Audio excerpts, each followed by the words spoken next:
My name's Katrina Davidson. I'm from the South Dakota Department of Transportation. I'm actually the Assistant Bridge Management Engineer for them, and so let's get started.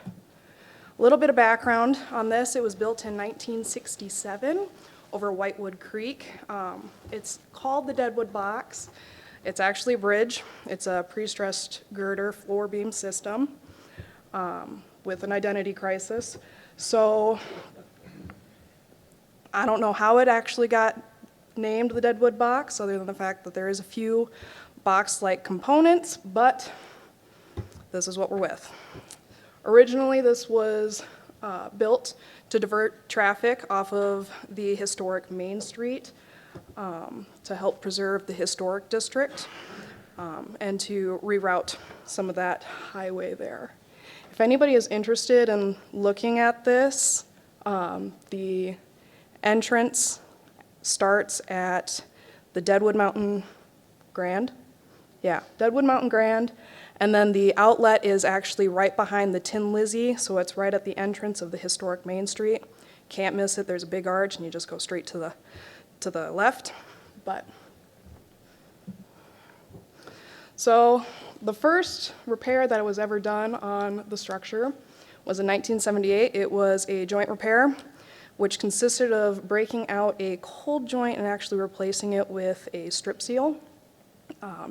This was to help kind of mitigate some of the water coming in through the joint systems and to help protect the deck in some locations.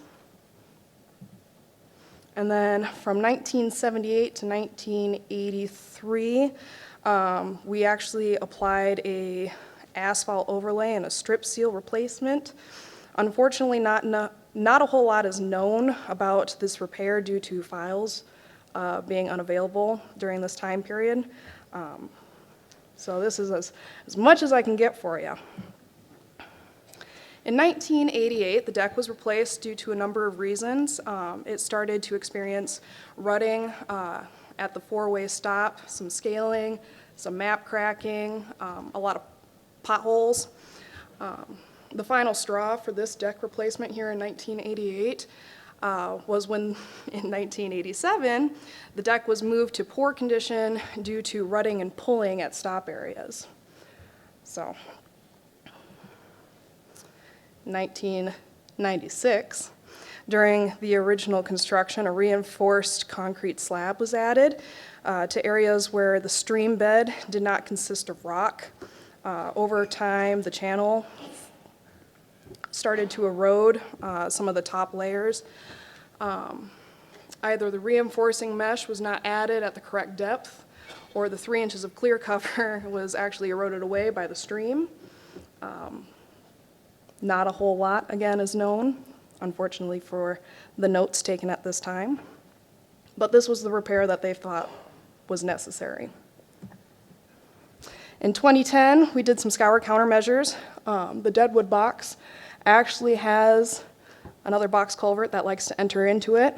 Right at this point, at this junction, there was about 3 inches of clear cover that was eroded away by the stream. They chose to do a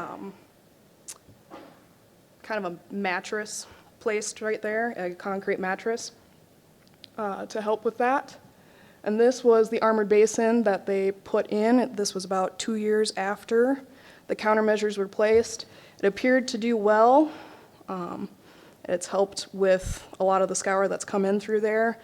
I'm not sure whether or not it has actually caused any scour outside of this area due to the raised elevation of it, but it's doing its job. In 2011, we did another epoxy chip seal. The deck consisted of a 2-layer application. This would be the application that you could see on the deck right now. I'm going to let you guys take a peek at that. There are some a few photos placed in here, and you can for sure see it if you go down there. So this was the pavement joint at the edge of the structure, taken during our 2012 inspection, just 1 year after the application.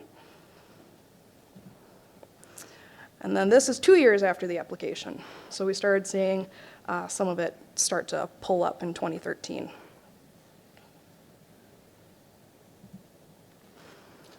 This is at our 2016 inspection.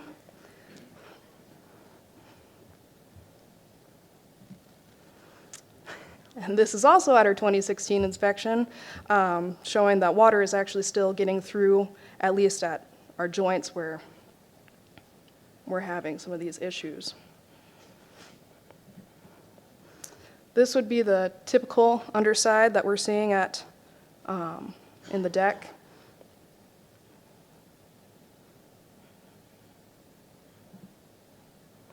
Here's our scour hole again in 2018.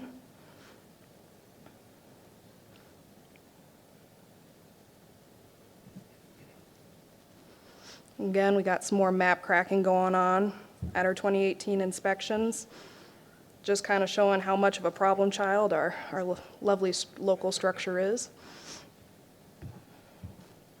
And then again in 2018, we saw some more typical spalling. Are you guys able to see these with the lights? Maybe, maybe not.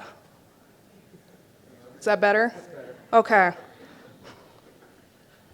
If there's anything you want to see after I'm done with this, we can always flip back. Just a little bit more, kind of further on. This is kind of throughout the box.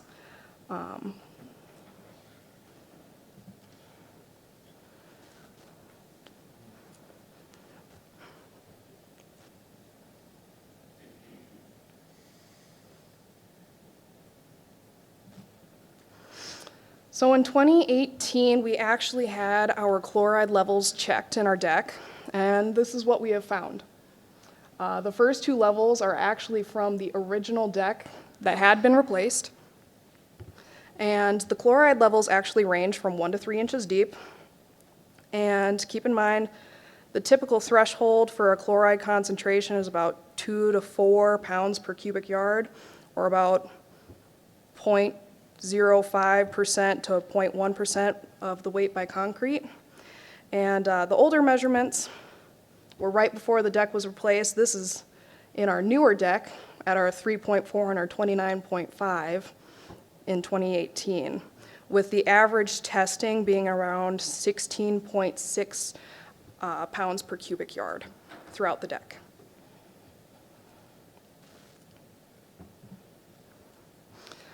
And then in 2020, about April of 2020, we started a corridor study to help give options for potential replacements, which was originally supposed to be joint repair and then just ended up going into full-on replacement given the status of the deck. With the study being in place, they looked at current challenges with growth, the traffic flow, and a little bit of the developmental land while preserving the historic district and the natural surroundings. In 2022, parts of the existing bridge, the existing deck, we had unsound concrete broken out and repaired. The deck repair was used to assist the structure along until replacement. The repairs were completed in about late August of 2022. With that being said, is there any questions or any photos that you want me to go back to?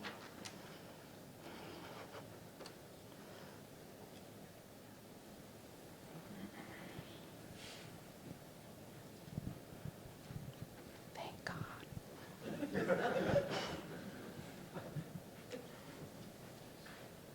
Can you go back to the first one just so we get a idea of the size? Okay. All the way back to number 1. It's not little. This one? Okay. Not sure if you can see it, but it's actually the blue dotted line that runs through Deadwood, going on 14A. So the outlet is right next to the trolley station, behind the Tin Lizzie. There's a parking lot right there. It's pretty well hidden. If you took any form of transportation last night, you probably drove over it and didn't notice. But